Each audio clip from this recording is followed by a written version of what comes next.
Family. இன்னைக்கு என்ன பார்க்க போறோம்னாக்கா மீலாதி நபி ஸ்பெஷல் மீठा खाना அப்படின்னு சொல்லுவாங்க, ஜர்தா அப்படின்னு சொல்லுவாங்க. எப்பவுமே வந்துட்டு ஜீரக சம்பா பாஸ்மதியிலே செய்வாங்க.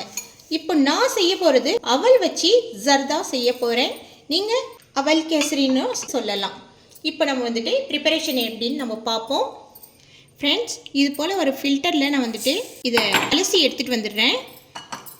ஃப்ரெண்ட்ஸ், நான் வந்துட்டு கரோட் குக்கர் வச்சுட்டேன். அவலை வந்துட்டு நான் வந்துட்டு இது போல் ஃபில்டரில் அலசி எடுத்துகிட்டு வந்துட்டேன். பாருங்கள், இப்படி இருக்குது.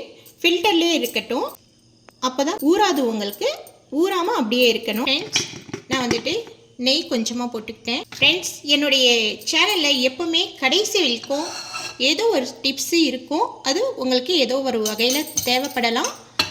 எப்போவுமே ஸ்கிப் பண்ணாமல் பாருங்கள். கொஞ்சமாக பாதாம் எடுத்துருக்கிறேன். ஆஃப் பீசஸாக வந்துட்டு கட் பண்ணியிருக்கிறேன். ஃபஸ்ட்டு இதை நம்ம போட்டுக்குவோம். இதை லேசாக வறுத்துக்கோங்க. நெக்ஸ்ட்டு முந்திரியை போடுறேன். ஃப்ரெண்ட்ஸ், ரொம்ப ரொம்ப சிம்பிளானது, ஆனால் ரொம்ப ரொம்ப டேஸ்டியாக இருக்கும். கண்டிப்பாக வந்துட்டு இதை ட்ரை பண்ணுங்கள். நீங்கள் பாதாம் இது எல்லாமே போடணுன்னு அவசியம் இல்லை. முந்திரி திராட்சை இருந்தால் மட்டுமே கூட போதும். நான் வந்துட்டு கொஞ்சம் பிஸ்தா போடுறேன். இதெல்லாம் போட்டால் இன்னும் கொஞ்சம் நல்லா டேஸ்ட் இருக்கும். இல்லைனாலும் நீங்கள் வந்துட்டு ஸ்கிப் பண்ணிக்கலாம். முந்திரி திராட்சையோட கூட விட்டுடலாம். ஃப்ரெண்ட்ஸ், இது லேசாக வந்துட்டு வறுத்துட்டேன். இப்போது திராட்சையை போட்டுக்குவோம். நான் எப்போவுமே கருப்பு திராட்சை தான் போடுவேன். அதுதான் வந்துட்டு நல்லது. மோஸ்ட்லி வந்துட்டு நான் அதை தான் யூஸ் பண்ணுவேன். ஏன்னா சீடோடு நம்ம சாப்பிட்றது எப்போவுமே நல்லது. எப்போவுமே என்னுடைய சேனலில் வந்துட்டு ரியாலிட்டி தாங்க இருக்கும். எப்போவுமே மெஷர்மெண்ட்டோடு நான் சொல்ல மாட்டேன். மெஷர்மெண்ட் ஸ்கேல் வச்சுக்கிட்டே நம்ம வந்துட்டு வீட்டில் சமைக்கிறது கிடையாது. ரியாலிட்டியாக நம்ம எப்போவுமே எப்படி சமைப்போம், கையில் தேவைப்படுறத அப்படியே எடுத்து போட்டு சமைப்போம். அதுக்காக நானும் வந்துட்டு அப்படி தான் ரியாலிட்டியாக வந்து செய்கிறேன். அளவுகள் எல்லாமே எப்போதும் உங்களுடைய தேவைகள் தான். இன்க்ரீடியன்ஸும் மெத்தடும் மட்டும்தான் நம்மளுக்கு வந்துட்டு இம்பார்ட்டன்ட். இப்போது இந்த அளவுக்கு வறுபட்டுடுச்சு. நான் எல்லாத்தையும் எடுத்துக்கிறேன். இதுலேயே அவல் வந்துட்டு வாஷ் பண்ணி எடுத்துகிட்டு வந்திருக்கேன் இல்லைங்களா, அதை வந்துட்டு போட்டு கொஞ்சம் நெய்யிலே வறுத்துப்போம். கொஞ்சமாக நெய் விடுறேன்.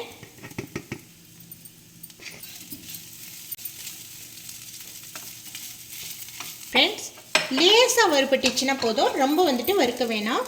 இதை நான் வந்துட்டு ஒரு பவுலில் ட்ரான்ஸ்ஃபர் பண்ணிக்கிறேன். ஃப்ரெண்ட்ஸ், இப்போது நான் இதே குக்கரில் நான் நெய்யை போட்டுக்கிறேன். நான் ஃபஸ்ட்டு வந்துட்டு ஒவ்வொரு ஸ்பூன் தான் நான் வந்துட்டு யூஸ் பண்ண நெய். இப்போது ஒரு 2 ஸ்பூன் போட்டுக்கோங்க, போதும். ஃப்ரெண்ட்ஸ், நெய் ஹீட் ஆகிடுச்சு. ஒரு 3 கிராம்பு, 3 பட்டை, 2 ஏலக்காய். இப்போது இது வறுபட்டுடுச்சு. இதுலேயே நான் வந்துட்டு தண்ணியை ஊற்றிக்கிறேன். ஃப்ரெண்ட்ஸ், இந்த கப்பில் நான் வந்துட்டு ஒரு 1.5 கப் அளவுக்கு நான் வந்துட்டு அவல் எடுத்திருந்தேன். நான் இப்போது போட்டிருக்கிற தண்ணி வந்துட்டு ஒரு 2 கப் அளவுக்கு இருக்கும். எனக்கு ஓரளவுக்கு அப்படியே எனக்கு அளவுகள் தெரியும், அதனால் நான் அப்படியே ஊற்றிக்கிட்டேன். நீங்கள் வந்துட்டு ஒரு 2 கப்பாக இந்த அளவுக்கு அளவு எடுத்துக்கோங்க. ஃப்ரெண்ட்ஸ், இதில் நான் கொஞ்சமாக வந்துட்டு கேசர் போடுறேன். நெக்ஸ்ட்டு கொஞ்சமாக கலரை போடுறேன். நான் அதிகமாக வந்துட்டு கலர் யூஸ் பண்ண மாட்டேன், அதனால் நான் கேசர் எடுத்துருக்கிறேன். நீங்கள் கேசர் வேணான்னு நினச்சிங்கன்னா ஸ்கிப் பண்ணிக்கலாம். ஃப்ரெண்ட்ஸ், இந்த தண்ணி வந்துட்டு கொதிக்க ஆரம்பிச்சிடுச்சு பாருங்கள். இதில் வந்துட்டு அவல் போட்டுக்கோங்க.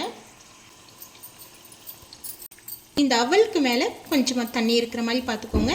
இது வேகிறதுக்கு சரியாக இருக்கும். எப்போவுமே கெட்டி அவல் தான் எடுக்கணும். இதுக்கு நீங்கள் இதுவே ஹெல்த்தியாக வந்துட்டு இதில் நீங்கள் காட்டு யானமில் வந்துட்டு அவல் வருது. நெக்ஸ்ட் வந்துட்டு செகப்பரிசி அவல் நீங்கள் யூஸ் பண்ணலாம். இது போல் நீங்கள் ஹெல்த்தியான அவலையுமே எடுத்துக்கலாம். நீங்கள் இந்த தண்ணி வந்துட்டு இருக்கிற வரைக்கும் நீங்கள் ஃபுல் ஃப்ளேமாகவே வச்சுக்கலாம். இதுக்கு 1 or 2 மினிட்ஸ்லேயே வந்துட்டு நல்லா வந்துட்டு வெந்துடுச்சு பாருங்கள். இது போல் இருக்கணும். இப்போது நல்லா வந்துட்டு தண்ணி இந்த அளவுக்கு இழுத்துடுச்சு பாருங்கள். இந்த ஸ்டேஜில் நான் வந்துட்டு சுகர் வந்துட்டு இதுக்கு ஒரு 3/4 கப் அளவுக்கு மட்டும் நான் போடுறேன்.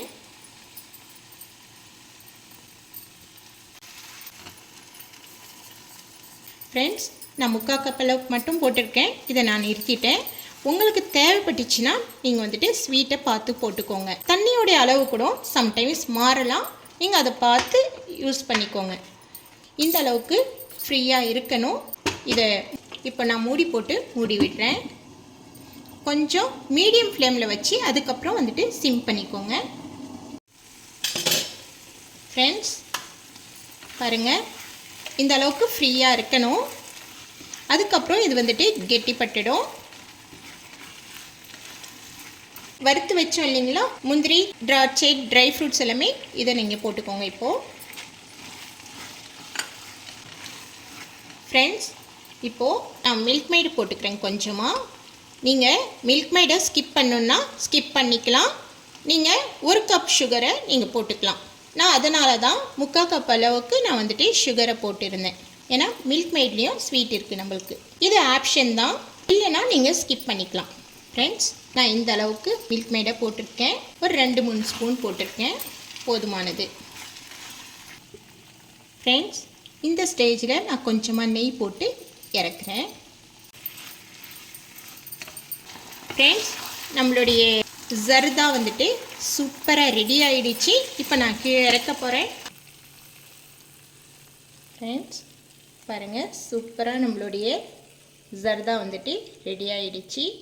பாருங்கள், கரோட் குக்கரில் உங்களுக்கு எதையுமே வந்துட்டு ஒட்டலை. இதுதான் என்னுடைய கரோட் குக்கருடைய ஸ்பெஷல். ஃப்ரெண்ட்ஸ், இந்த அளவுக்கு இப்படி தளர்வாக இருக்கும்போது தான் நீங்கள் இறக்குனீங்கன்னா கரெக்டாக இருக்கும் உங்களுக்கு. ஃப்ரெண்ட்ஸ், சூப்பரான நம்மளுடைய ஜர்தா வந்துட்டு டேஸ்டியாக ரெடி ஆகிடுச்சு. இது கண்டிப்பாக நீங்களும் ட்ரை பண்ணுங்கள். ட்ரை பண்ணி பார்த்து எப்படி வந்தது அப்படின்னு சொல்லிட்டு கமெண்ட்ஸ் பண்ணுங்கள். லைக் பண்ணுங்கள், ஷேர் பண்ணுங்கள், சப்ஸ்கிரைப் பண்ணி நோட்டிஃபிகேஷன் பட்டனை ப்ரெஸ் பண்ணுங்கள். ஃப்ரெண்ட்ஸ், இது ஜர்தான்னு சொல்லலாம், மிட்டா கானான்னு சொல்லலாம், அவல் கேசரின்னு சொல்லலாம். நீங்கள் எது வேணாலும் யூஸ் பண்ணிக்கலாம். ஓகே ஃப்ரெண்ட்ஸ், நான் அடுத்த வீடியோவில் நான் சந்திக்கிறேன். Bye, thank you.